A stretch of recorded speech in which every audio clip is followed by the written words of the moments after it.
Alex had always prided himself on his ability to avoid trouble, a skill he had honed over 34 years of largely unremarkable existence on Earth.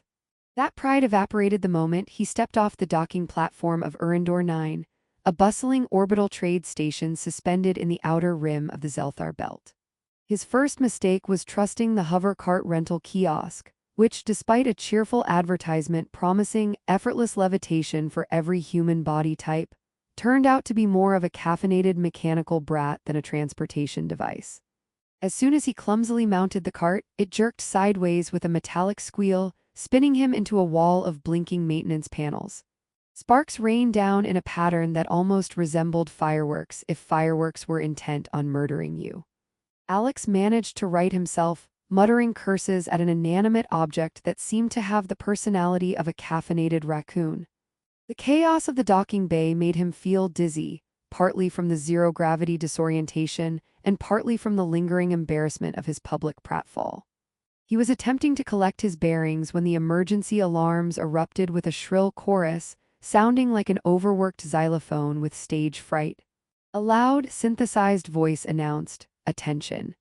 Unauthorized juvenile presence in maintenance shaft Delta 17.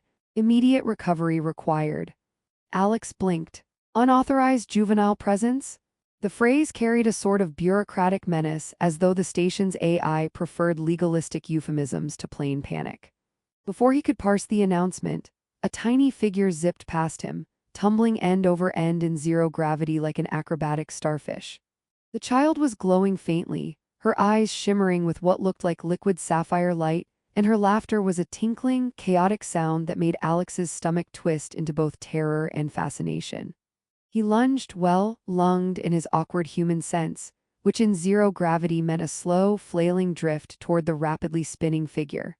His hands caught a flash of hair and clothing, and for a moment he thought he had succeeded, only to realize that the child had a surprising grip for someone smaller than a standard Earth toddler. She twisted herself free like a particularly clever gremlin, laughing with a sound that made Alex reconsider his life choices. Meanwhile, a security drone appeared, hovering like a miniature metallic jellyfish, its sensors glowing red. "Threat detected. Initiating containment," it buzzed, and Alex understood with horrifying clarity that containment probably meant being flattened, impaled, or otherwise repurposed for scrap. He waved frantically, shouting, "I'm not the threat. She's adorable, I swear." The drone ignored him as robots are wont to do and zoomed toward them with alarming efficiency. In desperation, Alex grabbed a loose conduit and swung himself with the grace of a clumsy gymnast, colliding into the wall with a thud that set a panel sparking again. The child squealed with delight, clearly finding the spectacle entertaining rather than alarming. After several chaotic moments that involved narrowly avoiding a rogue maintenance bot, tangling with a floating canister of lubricant gel, and accidentally setting off a corridor-wide sprinkler system that only succeeded in making everything more slippery and dangerous, Alex finally managed to secure the child in his arms. He held her like a human person holding a porcelain doll with teeth that could probably pierce steel, and for the first time she stopped giggling. Her eyes fixed on him with something that seemed almost like recognition, or perhaps it was judgment. Either way, Alex felt it deep in his chest. They drifted back toward the main corridor, Alex paddling desperately with his feet against metallic struts, and the child clinging like a tiny, luminescent koala. As they approached the docking bay, the emergency system's loudspeaker sputtered and hissed, "Subject returned to safety. All non-threatening humans are now authorized for minimal panic levels." Alex exhaled, unsure if he had saved a life or merely survived long enough to receive a polite reprimand from the station AI. Then she appeared. "Celara." She emerged from the docking bay elevator with an effortless elegance that made every other human on the station look like they had been carved out of cardboard. Her long ears stretched backward in a subtle sweep, giving her the faint appearance of a predatory elf, yet her human-like features radiated warmth despite the underlying danger. Her eyes glimmered like obsidian touched by starlight, and as she stepped closer, the ambient light seemed to dim slightly, as though her presence pulled the shadows toward her. Alex, still clutching the child, felt a strange heat rise to his cheeks. Part fear, part awe, part lingering embarrassment from having just survived what could generously be called a zero-gravity disaster zone. The child wriggled free, landing neatly in Celera's arms, and Alex stepped back, wiping his hands on his already soiled jumpsuit. Mission accomplished? He suggested, hoping humor could fill the void between terror and admiration. Celera's lips curved in the faintest smile, a gesture so subtle it could have been mistaken for a trick of the light. She tilted her head, observing him with an intensity that made Alex wonder if he was about to be congratulated or devoured.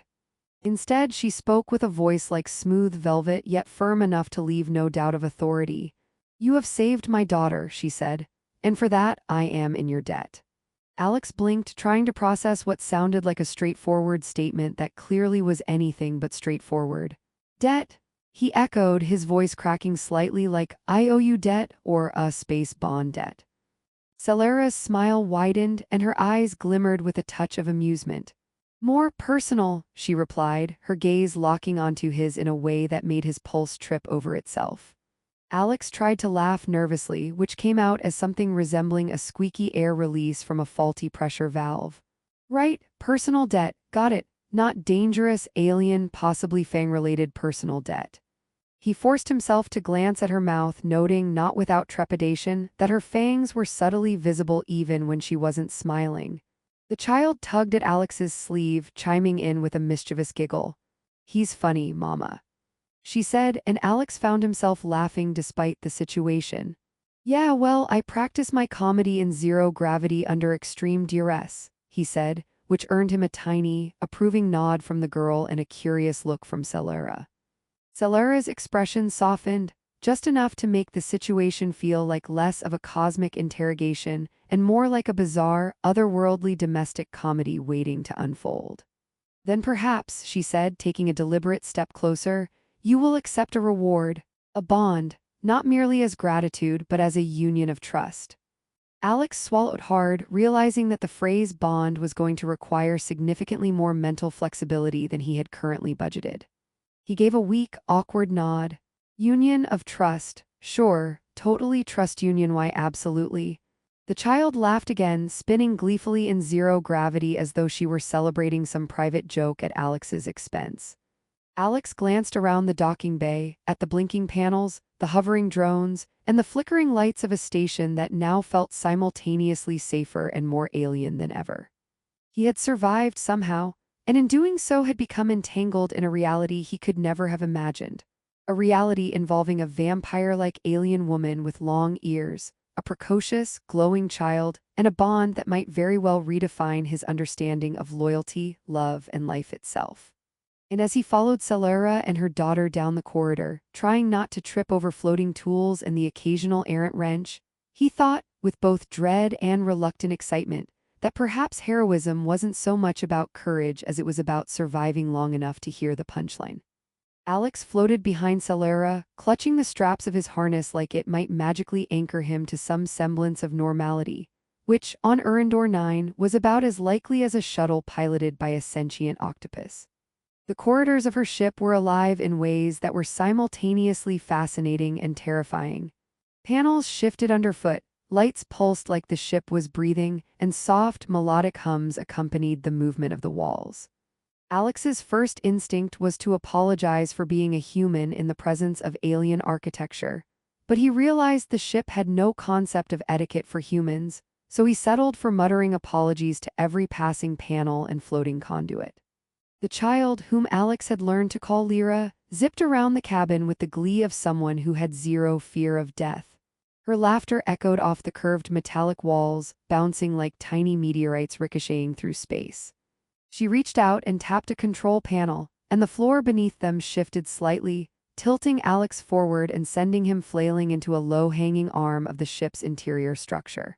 He landed in a heap, limbs entangled with a floating tool belt that seemed to have developed a mind of its own. "I swear this thing is alive," he muttered, untangling himself. Lyra giggled, her tiny hand patting his shoulder, which only made him flinch because, yes, she had fangs. Not lethal, but still, an alarming number of pearly points for someone so small. Celera appeared behind him, her long ears sweeping elegantly as she surveyed the scene. "You will adapt," she said, voice calm but edged with an amusement that Alex immediately mistranslated as subtle judgment. or you will break something of mine." Alex glanced at the myriad glowing conduits and blinking holographic interfaces and nodded as though he understood entirely, while internally praying that nothing exploded. "Got it," he said. "Adapt or destroy, check." They arrived at the living quarters, which were less room and more anti-gravity landscape. Furniture floated lazily in slow orbits, tethered only by delicate magnetic fields, and every surface shimmered faintly with light that seemed to know its owner's moods. Alex tried to sit, misjudged the gravity anchor, and ended up spinning upside down, clutching a luminescent chair that whined and glowed at him reproachfully. "Right," he said, head throbbing. "Note to self, furniture here has feelings." Lyra laughed uproariously and pushed him gently into a floating rug that doubled as a hover carpet. He landed in a heap, and the rug gently nudged him upright again, as if even the inanimate objects were conspiring to keep him in check. Celera hovered nearby, observing him with that calm, unreadable expression. "He is amusing," Lyra said, floating next to her mother. Alex blinked. "Amusing?" he asked. "Amusing is good, right?" Lyra nodded emphatically. "He makes funny faces when he tries to walk like a normal human." Alex coughed, trying to explain that walking in zero gravity was not normal, but the words got tangled in his own breath. Breakfast, or the alien equivalent, was served via levitating trays that maneuvered with precision around their diners. Alex reached for a dish, and it zipped sideways just out of reach. He lunged, missed, and ended up spinning like a confused satellite while Celera calmly guided the dish into his grasp with a faint gesture. "Patience," she said. "Your species tends to be clumsy with food." "You don't say," Alex replied, glancing down at the dish, which now hovered perfectly at chest level as though mocking his earlier failure. Lyra clapped her hands, a small bubble of laughter forming in the zero-gravity space. "He's funny," she said again, and Alex was beginning to suspect this was her favorite form of entertainment. Later, Celera led him to a room that seemed to pulse with quiet energy. Holographic projections of stars and nebulae danced across the walls, and Alex immediately tripped over an invisible threshold, catching himself with a hand on a wall that was simultaneously solid and fluid. "This is your training," Celera said.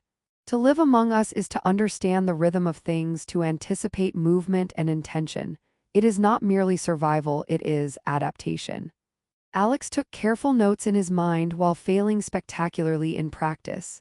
He spun, ducked, and grabbed at floating handholds like a man in an interstellar obstacle course, Lyra giggling and giving him pointed thumbs-ups at every minor victory. Alex discovered the more subtle hazards of living in Celera's world when he attempted to brew a simple cup of tea. The device required him to coordinate gravitational manipulation, precise temperature control, and a small linguistic charm in Celerian, which he pronounced with the confidence of someone reciting grocery lists in a foreign language. The resulting brew erupted in a colorful puff of vapor that set the floating utensils into a chaotic orbit. He managed to catch most of the flying implements, but not before one clattered against his helmet with a satisfying ding. "Delicious," he lied, holding the steaming cup like it was a live animal.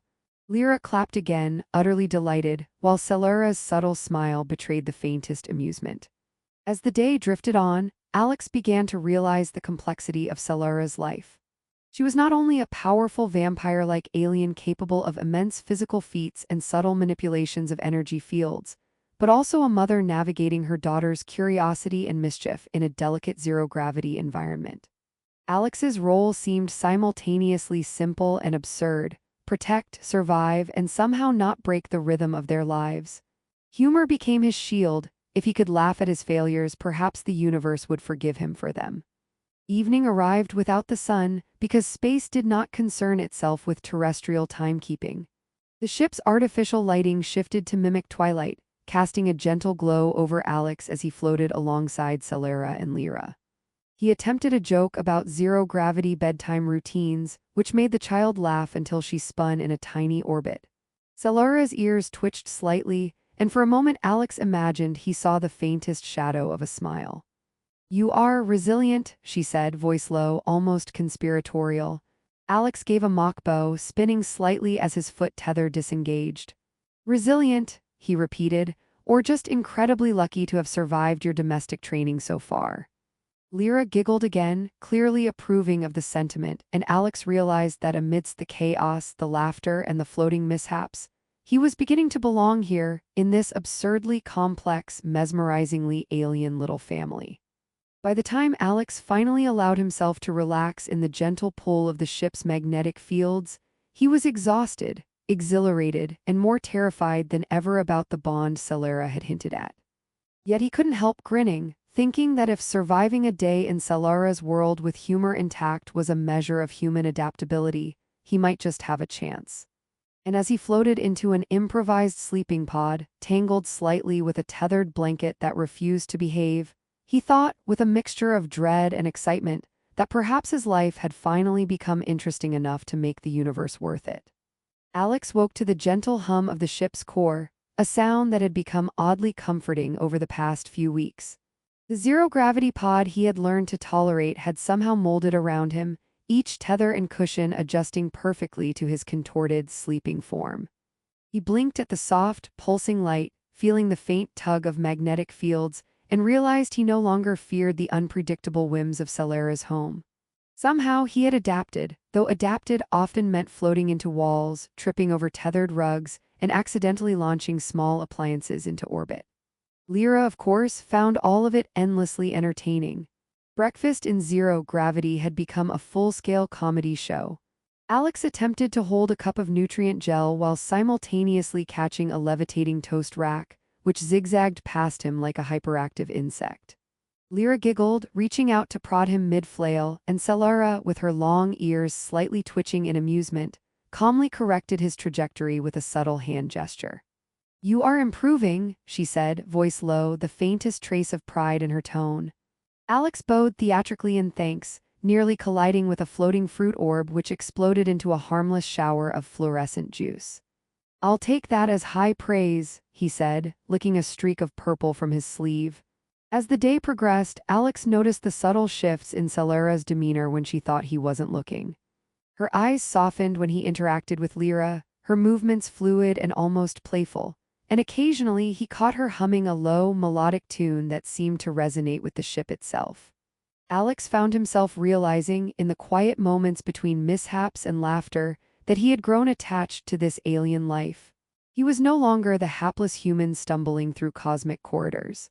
He was a participant, a small but integral part of an intricate, living system.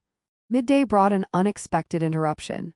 A distant transmission pinged through the ship's communication array. An envoy from a neighboring system had detected the child's initial disappearance and demanded an explanation. Apparently, the event had set off a chain reaction. Diplomatic protocols, vampire alien politics, and an overly officious AI from a nearby mining station were all suddenly involved. Alex froze. "Wait, I saved a kid. That's all," he muttered, but Lyra clapped a tiny hand over his mouth.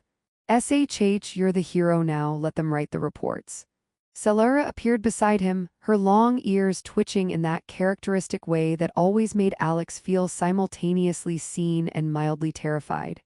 "We have matters to resolve," she said, her tone leaving no room for argument. The ensuing negotiations were a spectacle of interstellar diplomacy. Alex, thrust reluctantly into the role of a human representative, discovered that humor could be a surprisingly effective tool. When a holographic envoy demanded that he explain his qualifications, he panicked and said, "Well, I can eat an entire breakfast in zero gravity without spilling most of it." Lyra burst into laughter, Celera allowed a faint smile, and unexpectedly the envoy's disembodied voice chuckled. Tension diffused, a minor miracle in galactic politics, and the humans and aliens agreement was codified with Alex's inadvertent comedic charm serving as a binding element. By evening, the chaos had settled, leaving the three of them alone in the softly glowing interior of Celera's ship. Alex floated beside Celera as Lyra orchestrated an impromptu zero-gravity dance, spinning and flipping in a loop of laughter. He watched Celera, long ears brushing the light as she guided her daughter through the delicate motions, and understood that her strength was not only in power or grace, but in the gentle command she exerted over life itself, including his own human limitations. He felt an unusual mix of awe and humility, realizing that the bond she had proposed was no longer a debt to be feared but a shared journey he wanted to embrace. The conversation came naturally, almost without words. Celera tilted her head, her obsidian eyes reflecting the starlight streaming from the ship's observation dome. "You have changed," she said softly, a statement that carried the weight of constellations. Alex swallowed. I think I have," he admitted. "I've learned that surviving your world isn't just about holding onto life, it's about embracing it, all the mess, the laughter, the floating chaos." She nodded, a subtle affirmation that made his chest tighten in a way he could neither rationalize nor ignore. Lyra, sensing the gravity of the moment, or perhaps sensing that a dramatic pause was essential, launched herself into Alex's arms, spinning them both gently around before depositing herself safely back in Celera's embrace. "Mama, he's ready," she said with the certainty only a child could possess. Alex blinked at the girl, then at Celera, whose gaze now seemed both amused and tender. The bond, once a terrifying proposition, now felt like a natural extension of their intertwined lives. The evening's lull gave Alex time to reflect on the absurdity and wonder of it all. He had arrived on Urandor 9 as a clumsy human, entirely unprepared for cosmic chaos, sentient furniture, and alien vampire mothers with long ears. He had survived, laughed, fumbled, and grown.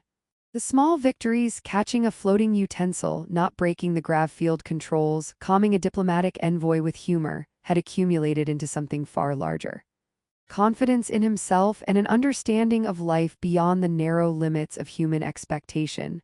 When Celera finally placed her hand lightly on his, the gesture was simple yet profound. "Will you accept the bond?" she asked, her tone neither demanding nor tentative, merely a quiet, firm invitation into shared existence.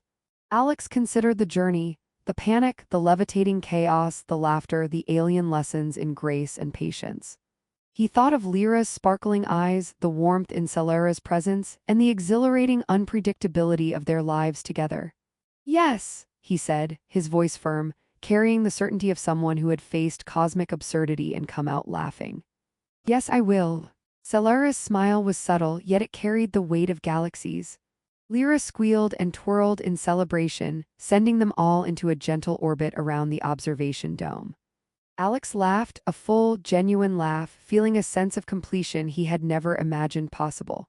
In this strange, luminous, zero-gravity home, he had found not only safety but belonging, not only love but a new understanding of life's endless possibilities. As the ship drifted among the stars, Alex allowed himself a private thought, one that made him grin despite the strange, alien logic of the universe. Surviving chaos, learning